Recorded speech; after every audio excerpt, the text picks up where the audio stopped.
Well, what the hell happened to the New Orleans Saints on Sunday? And can they turn it around in time for their trip to New England to face the Patriots this week? This is the Saints Insider Podcast for Wednesday, October the 4th, and we'll talk about all of those things and more. Zach Ewing here with Luke Johnson, Rod Walker, and Jeff Duncan. Thank you for being here. Thank you for joining us. We know it's a tough week to be a Saints fan. We know you're all ticked off. You probably should be ticked off. But hopefully this will be a little cathartic, and we'll give you some hope. We'll give you some reasons for why things went wrong and why things maybe can get better. The Saints Insider is sponsored by Bank Plus. Their banking decisions are actually made here in New Orleans by local bankers who know the community and take the time to know you. From small business to big business, home loans to bank anywhere technology, Bank Plus is here for New Orleans. Learn more at bankplus.net. And with that, we'll start it. We'll open it up. Quick pull of the scab here from Sunday's game one last time, a 26-9 loss to the Tampa Bay Buccaneers. Luke, we talked about this in the Saints Insider postgame show. Just a pretty comprehensive failure by this team. I mean, I don't think you can point to any area and say that was good. Yeah, I think I would agree with that. It's the whole thing they're trying to build here is a team that plays complementary football, and the only complimenting they did was they all played bad. I think it's really tough for that. I feel for those guys in that defense because those guys have just been battling for a better part of 2 years now to try to make this a competitive team. The one day where they're off, the offense has just absolutely nothing to add. It was still weirdly a one-score game in the middle of the fourth quarter. They had a chance. I even let myself believe a little bit, and I started rewriting my game story, be like, oh, the Saints made the comeback. It fizzled pretty quickly. Just a really, really bad performance by this offense. We've all hit on it in the last couple days, it's the type of performance where you say, if they don't get things figured out right now, where is this team going to be?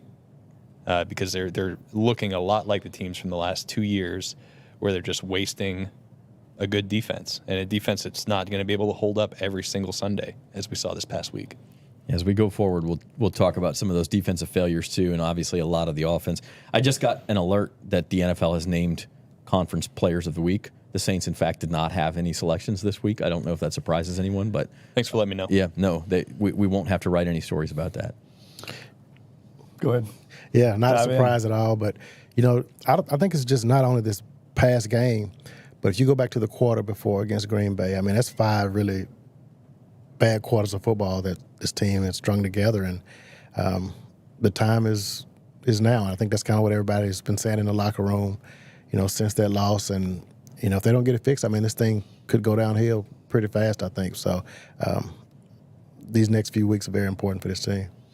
I keep going back to that training camp presser we had with DeMario, where it was cryptic with this, it's going to be special, the whole league is going to be surprised. Remember that? And everybody talked about it. Oh, the Saints were really confident privately. And we alluded to them needing to have a really fast start to the season to get buy-in, especially with the coaching staff, that things were going to be different this year. And yes, they were successful in the first 2 games, winning those games, but the offense still was lacking a little bit. And so I'm starting to wonder if there's starting to be a lack of buy-in if they keep losing. And I think that's the concern. I think you saw the sense of urgency from the coaching staff, or at least heard Dennis Allen talking about it this week. He knows, I think, they've got to get it going on the offensive side of the ball to keep the locker room intact, because as we've talked about, it's not just these 4 games. It goes back beyond that. They did look around to try and see what they could do to maybe upgrade the offensive coaching staff, and they didn't do anything. They kept pretty much everybody intact except for Dan Rochar. So in doing that, you're sending a message to the locker room, and it hasn't panned out to start the year. That, to me, is where this team has to get it together just to kind of keep camaraderie and optimism and enthusiasm. Yeah, you bring up an interesting point about the preseason, because we were all sort of not just led to believe, but led to to think that these guys really believe, the Saints really believe that this year was going to be different. And hey, we brought in our quarterback, and we've got all these skill weapons, and we're just, the offense is not going to be what it was. And so even though, like, okay, 2-2 after 4 games, you've had 2 of them on the road. It hasn't been the toughest schedule in the world, but you're fine in the big picture. But it does kind of harken back to this. Why is this any different from the past years? Yeah, the quarterback's different, but he didn't play any better than what we've seen in the past on Sunday. And so I don't know. Maybe it's just this lack of faith that is showing. Well, I think that's why there's so much frustration with the offensive coordinator right now. I mean, Pete Carmichael feels like public enemy number one on Saints Twitter, right? And it feels like that's been the case for the better part of a year now, like a calendar year, which, Ed Daniels brought up the point in a press conference the other day. It's been almost a year to the day since they scored 30 points in a game, right? And I think this is why there's so much frustration, is because you can see the talent. It's all there. I mean, Shaheed, Olave, Thomas, Alvin Kamara, they've got 4 first-rounders on the offensive line. All those guys are signed through 2026 or whatever the case may be. They got a $150 million quarterback in the building, and it is the exact same. Like, this is why, Jeff, you talk about the fact that these guys are bringing up, we need to have a sense of urgency. They've been saying this for a year. They've been saying for a year, I got to be better. We got to be better. It's on me to fix it. Put it on me. It's like, okay, but like, we are putting it on you now. Everybody's putting it on them. It has to be immediate. Like, they cannot go out. The Saints could go to New England, tough place to play against a good defense, and they can come out with a win. And if they score 19 points in that win, people are going to be pissed off, right? Because it's just more of the same. Like, they got to do something. And like, I asked Dennis, like, can you do something drastic 4 games into a season? I think you thought I was talking about replacing the OC, but it's just like, you got to change what you're doing. Because this isn't, again, we keep coming back to this. This is not a 4-game sample size that we're talking about. It's a 21-game sample size. And the whole of it has been bad offensively. And it doesn't matter if they have good players, bad players, injured quarterback, healthy quarterback. It's been the exact same. So they got to really, really reevaluate what they're doing and say, like, this is not working. Come up with something that does. Just throw some stuff against a wall and see what happens. Look, haven't they been doing? I mean, at this point, is there any fixing this? Like, if it's been going on for years and years and years, and you look at the personnel and you go, well, there's no obvious place to upgrade the personnel. How do you fix something that appears to have all the proper parts in place? This reminds me so much of back in the Peyton era when they were struggling on defense on the other side of the ball, and they went through Steve Spagnuolo. I mean, they got rid of Greg Williams and they brought in Spagnuolo. He lasted a year. He gets fired. They bring in Rob Ryan. It's a clown show. And they finally hit on Dennis Allen. But this is what it feels like. It's just the opposite side of the ball. And, yeah, it's got to start at the very top. But we're mid-season. We're 4 games into the season. And I do agree with Dennis Allen to some degree of, like, I don't know if the fix is what they have right now. I don't know if they're going to find a fix right now. And, look, I would also say it. I don't think the offensive line's playing very well. And so that kind of gets back to stuff we've talked about in the past. I mean, if your line's not that good, you're good just moving deck chairs around on the Titanic. You're not going to get it fixed. And I don't know how good they are. I mean, James Hurst is definitely not a starting caliber offensive lineman in the NFL. I mean, he's not. And they're playing good defenses, but they're not playing, the 85 Chicago Bears out here. And they're getting beat up front in a lot of these games. That's why they can't run the ball.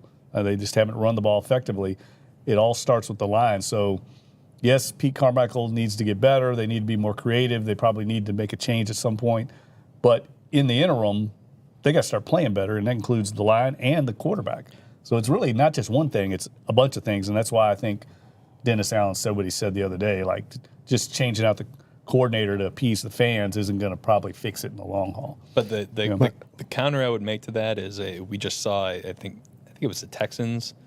Texans don't have a great offensive line, and they were down like 4 starters the other day, and they're slinging the ball around the yard. Yep. Like, you can creatively come up with solutions for this. We see teams do it all the time. So I think that if your guys aren't playing up front, like, you've got to come up with solutions to help mitigate that, and figure something out to get this offense going. Well, what I mean is, I don't know if there's anybody in the building that's going to do that. Dennis Allen's the defensive coach, so it's got to come from the offensive staff, unless they're going to bring in somebody from the outside in midseason. Which they're not going to do. Yeah, I mean, that would be pretty tough. We saw like Jeff Saturday come in last year with the Colts, and that didn't help, right? I mean, so I think they feel like, hey, let's try and figure it out. We got a good defense. Let's see if we can cobble together some wins, get some confidence back. But look, there's no question that there's an issue here. And I think everyone in the building knows it. At least I've been told it's an issue at a high level. So they got to get it fixed, or there will be, I'm pretty sure there will be some kind of change. And I think at some point you have to just accept that, this is who this team is. I mean, we keep, every week we keep saying, okay, they're going to turn the corner this week. You got Kamara back now. Michael Thomas is healthy now. And every week we've just kind of been kicking his can down the road, it seems like. And I just think at some point you have to kind of accept that this is who it is. And they're going to have to make some changes. I mean, you have to do something different at some point. Yeah, I want to come back to that where you say this is who they are, but I also wanted to, you brought up, I thought, a great point earlier this week, Rod, when you said they keep saying they need to execute better. And I don't know if that's just like the players deciding to put it on themselves, but it really turns into saying, when you say we didn't execute, that's just a euphemism for we played like crap. I mean, and so then it's, well, what does that mean? For an offensive lineman, does that mean you didn't block? For a wide receiver, does that mean you didn't get open, you didn't catch the ball? A running back, did you not see the proper hole? I mean, these are things that you expect good players to be able to do. Yeah, and I think, to me, execution is translating what you do in practice over into the game. And if that's not happening, I mean, to me, that falls on the coaching staff. They're not doing something right to get these guys prepared for whatever they may face in the game. And so, to me, yeah, when you're saying we're not executing, that's just a blanket statement of, like, you're doing something wrong and somebody's not being able to fix it. So, yeah. So as far as what you said is who this team is, and maybe this is just who they are. Who are they on offense? I mean, like one series you see Taysom Hill and it's like a short yardage running game and maybe a dump off to Kamara. The next series they're throwing the ball deep. The next series it's all these out routes to Michael Thomas and Chris Olave. Like, they don't seem to have any identity. I don't think they know who they are. Yeah, no, I think that's the greatest, and that comes back to where's the vision. This is the big picture stuff that coaches do, and I agree. It's like they've tried to carry over what Sean Payton was doing, but they don't have Sean Payton anymore. So that's really the issue. But I don't know how you fix that now. I don't know what they do to fix it, because that whole coaching staff has been together now for over a year, and I don't think you can just blow it up mid-season.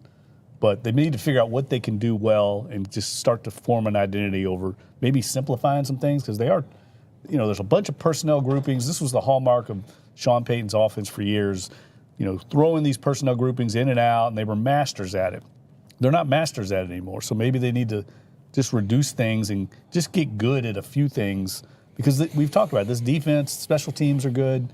They can win games and cobble out some of these tough wins, but right now they're killing themselves offensively because they don't really know what the plan is, and you can see it kind of in the players' faces and body language during the game. I don't think they're buying in right now.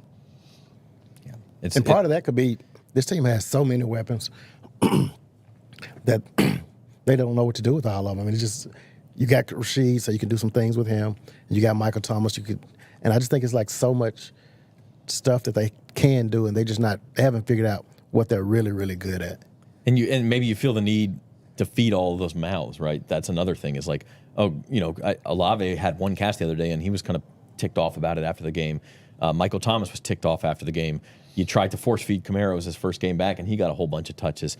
Set by far an NFL record for the fewest yards for a guy who had 13 catches. So it's like less than half of the previous guy. So you have all these weapons, but maybe it's just like it's too many. I mean, they don't know what to do with them. Nah, I mean, San Francisco has about 30 guys, it seems like, that can impact the game offensively, and they manage to keep the thing humming, I guess they get more than 3 Christian plays per McCaffrey drive. and George Kittle and Brandon Ayuk and Deebo Samuel and Jawan Jennings, and they've got all these really good players. They find a way to get them the ball. I think really it's more, to me, I want to see them start to utilize the whole field, right? We've seen, I think, 2 or 3 straight games where they've just kind of basically ignored the middle of the field. They haven't gotten their tight end involved in the offense. they up until this past week, they haven't gotten their running backs involved in the passing game, and even when they did, I mean, it was variations of the same play or the same route. It was just we're seeing Alvin kind of leak out of the backfield, and they're throwing it to him. I don't think they ran a single option route this week. They didn't do anything downfield with him. So it's just.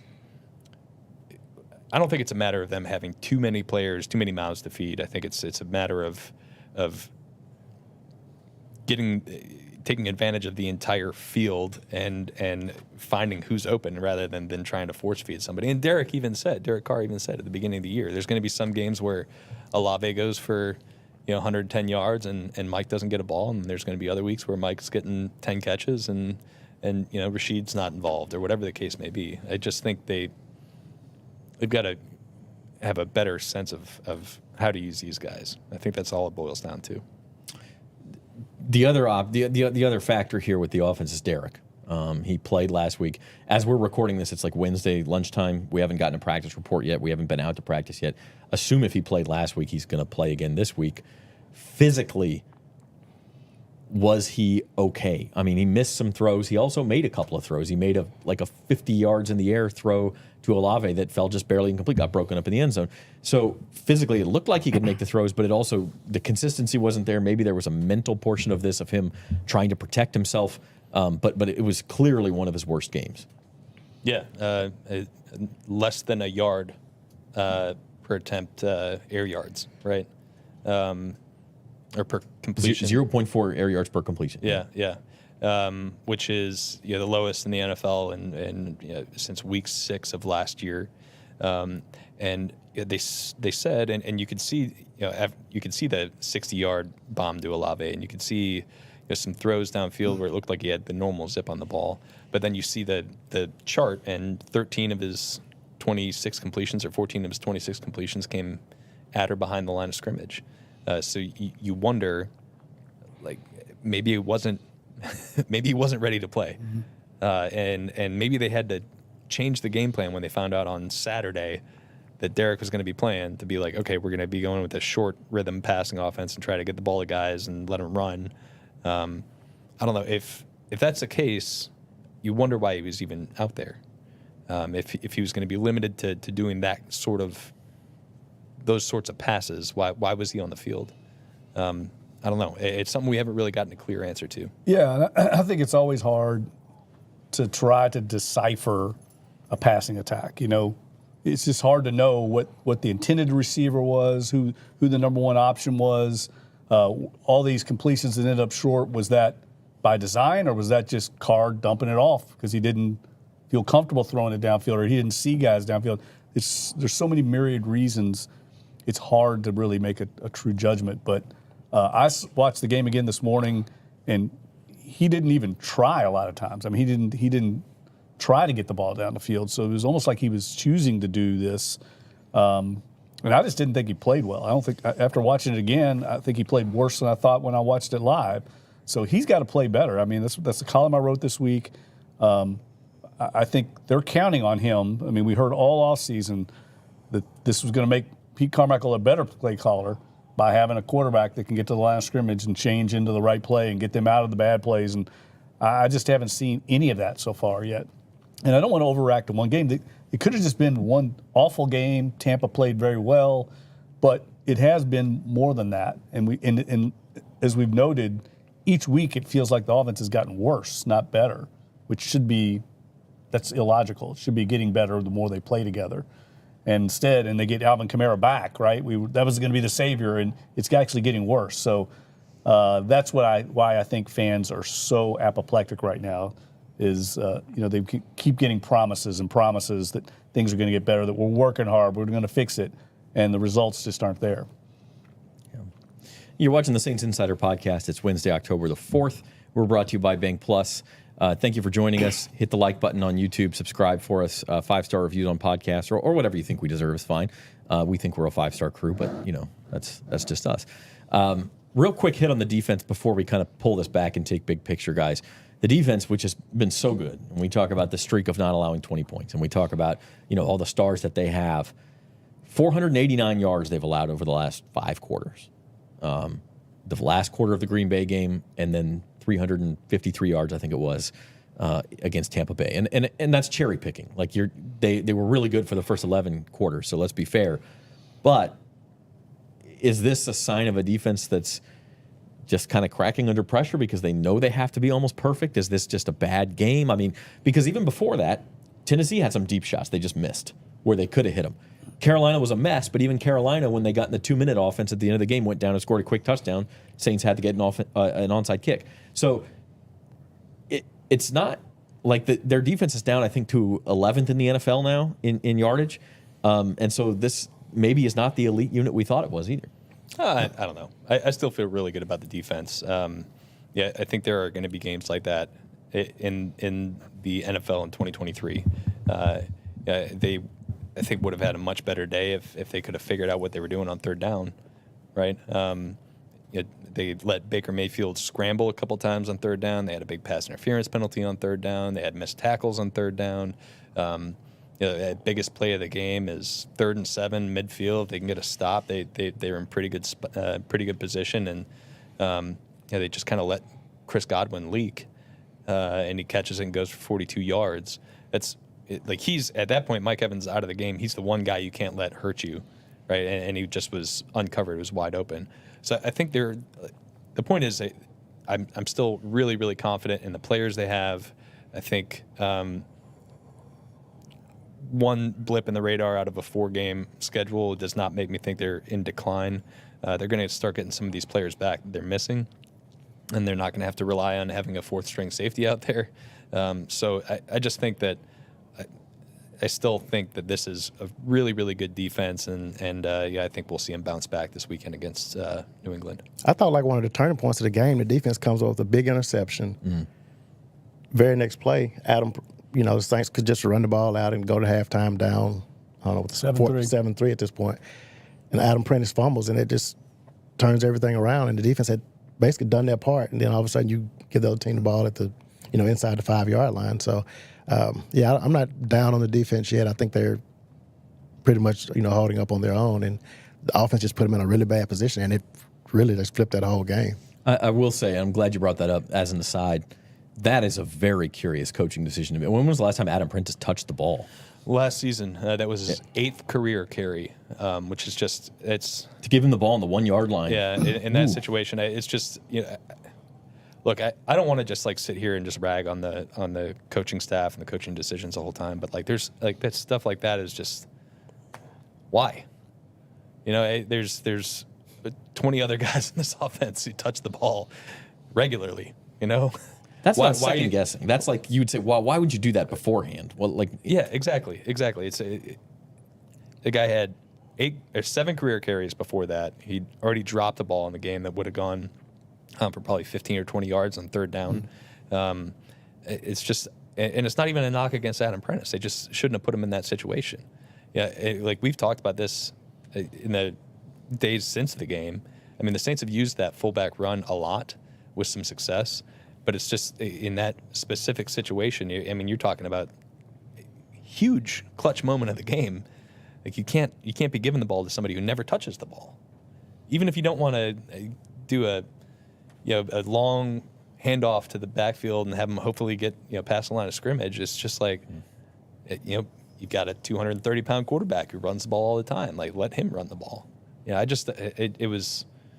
It didn't make sense in the moment. It makes even less sense now that we've had a couple days to think about it, and I don't get it. Well, I want to go back to the defense too.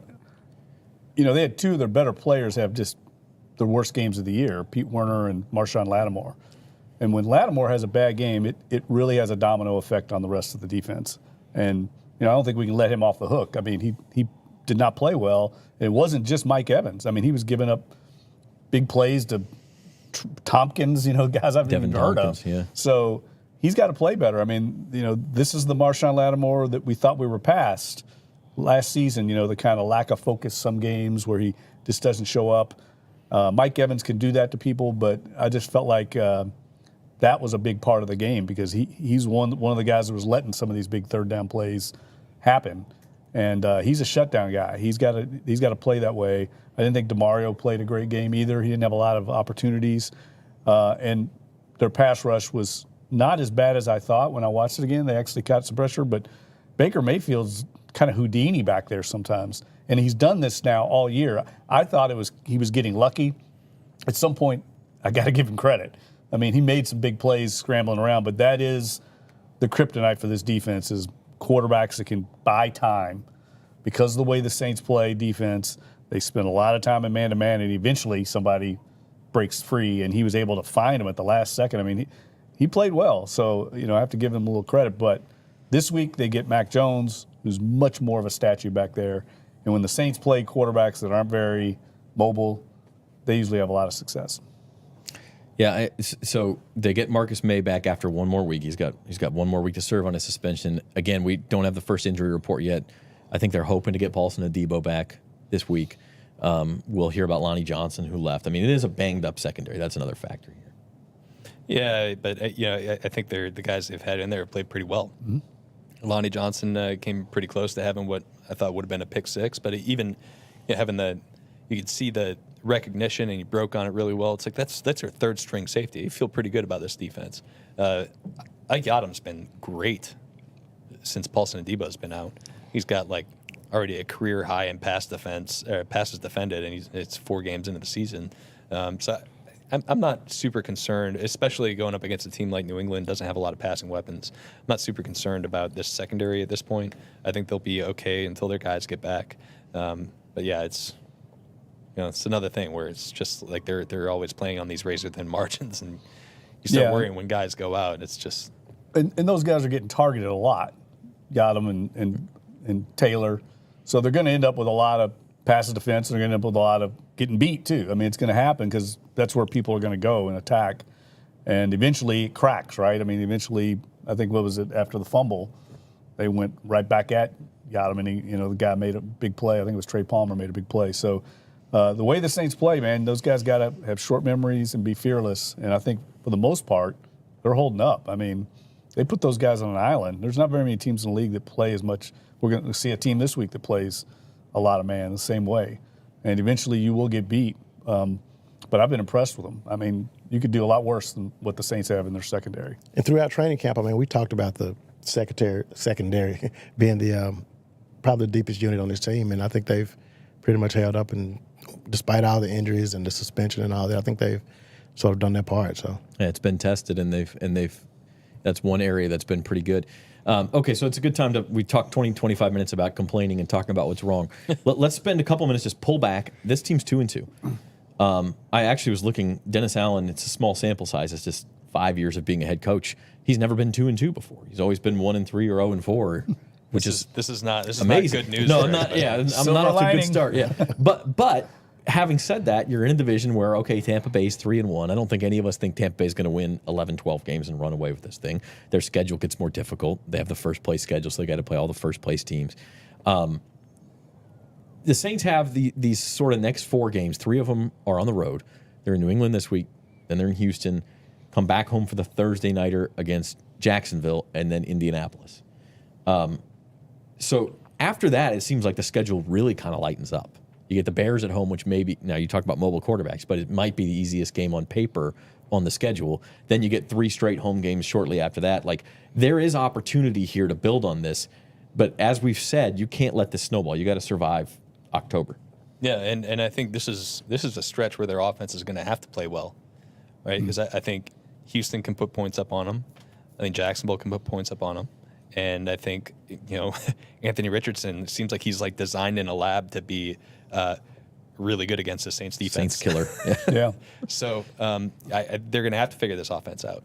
If they get through this stretch with a good record, I think I'll feel pretty good about them, right? What is a good record? 2-2 in these 4 games? If you were 4-4, is that? I mean, I think after a 2-2 start, I think I'd want them to be 3-1. I think I'd want them to beat 2 rookie quarterbacks, and I think I'd want them to beat New England. They're in a just absolute mess right now. It might actually be in the Saints' favor that they're playing on the road this week, because if Mac Jones goes out there and really struggles against the Saints defense, I mean, it might get vicious in Foxborough. When the schedule came out, I had the Houston game and the Colts game. I thought those were almost automatic wins just because of the rookie quarterbacks. At the time, I mean, we thought the Saints offense was going to be good, and I just thought that those would be 2 games that you probably could chalk up as wins, but I'm not comfortable with those 2 games at all right now. So, yeah, I think if they can somehow get out of this stretch 3-1, I think they've done really well. Yeah, it's a big test, right? It's a big I think it's a big test for Dennis Allen and his staff right now. Forget the players. I mean, this coaching staff's got to step up, put these guys in, have better game plans to where the players buy in and have confidence in it. Half the game is mental and having confidence, and I'm starting to see some cracks in that. So everyone's going to be looking at DA and what changes they've made, how they can restore some of this. I mean, this game feels to me like a pivotal game in the season. Not necessarily that they have to win. I mean, I think it obviously is important. They want to win, but they've got to play well. That's important, I think, to build confidence in the players. And you're going to get the best shot from New England. I mean, they just got beat. This worst loss of Bill Belichick's career you're coming off of. And they're coming home. And I agree with Luke. I mean, like, if things start turning on New England up there, those fans will boo. I always thought Boston fans were level-headed, but no. I mean, you can turn this into a positive.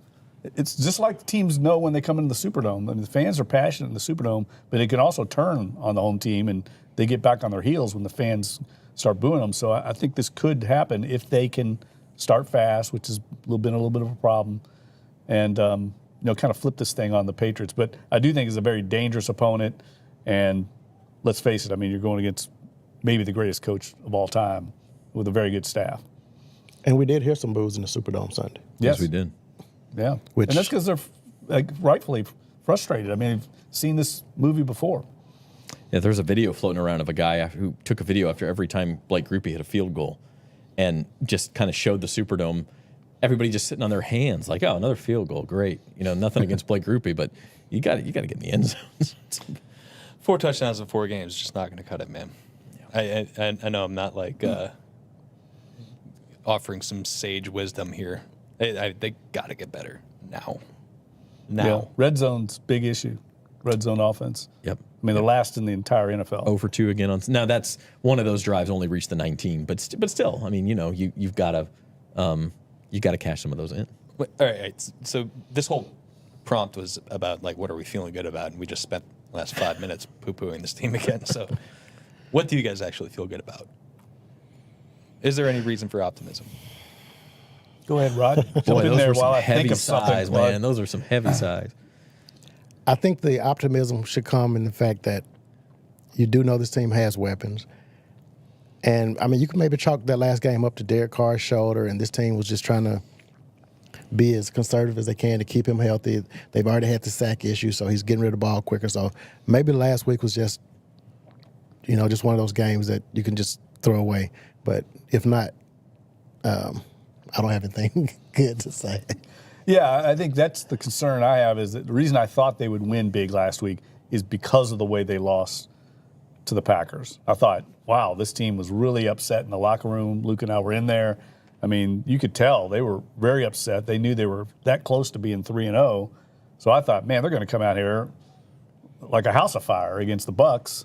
And the Bucs were coming off a short week where they got beat up by the Eagles. I mean, everything seemed in line, and they laid an egg. So maybe we do just wipe that one out. I'm a big horse racing fan. Sometimes a horse just doesn't show up, and you just throw it out because you just can't explain what happened. So maybe this is just a throw-out game, and we can't overreact because the first 2.5 games were solid. I mean, this team played well, and hang your hat on that, and the coaching staff, getting the right game plan together. But if it happens again this week, I don't know how they turn around. I think they have to make big changes. I'm going to view this as they have to look at last week as rock bottom, right? Like they had the collapse in the fourth quarter. They still feeling pretty good about where they were before that. Derek Carr got injured. You can explain away a lot of that. Like there's no explaining away last week, and I think they are feeling the heat right now. I think Dennis Allen knows there's a lot of unrest in this fan base, and people were calling for his head last year. Like he's got to know that this thing it's got to be turned around in a hurry. Otherwise, that snowball is going to keep building here. So I think if they can treat last week as rock bottom, be like, all right, we are never going to be that bad again. Like, we are going to do some things to figure this out and get on that upward trajectory. I think they can be the team that we all kind of expected them to be.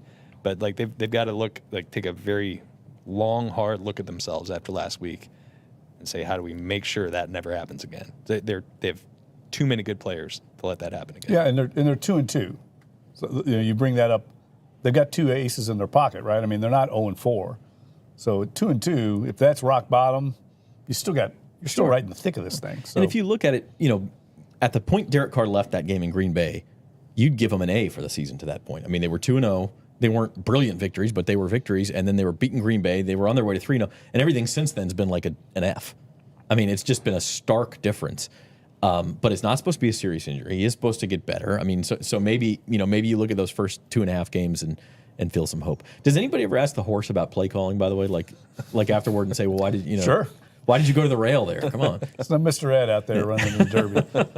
But no, I mean, it's a good point. I mean, like you can't overreact, but you have to have a sense of urgency. And DA talked about that on Monday. Like, he's feeling the heat, but they are 2-2, and maybe it is just a throwout game. But they've got to play better against New England, and it won't be easy. I mean, no. New England's going to be a desperate team. That if they would go to 1-4 after what they happened to them last year, I mean, you're talking about the natives going to be restless. I mean, they're already talking about Bill Belichick being in trouble. And they play in the difficult division as well, right, as opposed to the Saints. So, yeah, and if the Saints win this game, they're 3-2, and we're having a totally different conversation next week, and we're talking about how they can build on it again. So try to avoid that like ping pong where you're looking to one side and then the other all the time. But yeah, it's a put up or shut up game. And on that note, that's going to be Friday's podcast on the Saints Insider. We'll be back on this feed, and we'll have a full preview of that Saints-Patriots game, which is going to be a big one. Yeah. Looking forward to it. Looking forward to hopefully not covering another, they hit the under pretty easily. Yeah, game. let's have an over in there. Let's have an over. Like I was thinking about Let's this have game. an over. I was thinking about this game like at the conclusion of the Bucs game. I'm like, man, we're going to see like 20 total points in that game, aren't we? And the over under is still like 37. You're like, what are you looking at to where you think you can get 37 points? But Vegas knows, so sometimes you never know. Saints Insider Podcast is brought to you by Bank Plus. Check them out. They're local. They're not like these big banks. BankPlus.net. We appreciate their support, and we appreciate you watching. So hit the subscribe button, the like button, and check us out on Friday for the next Saints Insider Podcast and a Saints-Patriots deep dive preview. Luke Johnson, Rod Walker, and Jeff Duncan, and I'm Zach Ewing. We'll talk to you next time.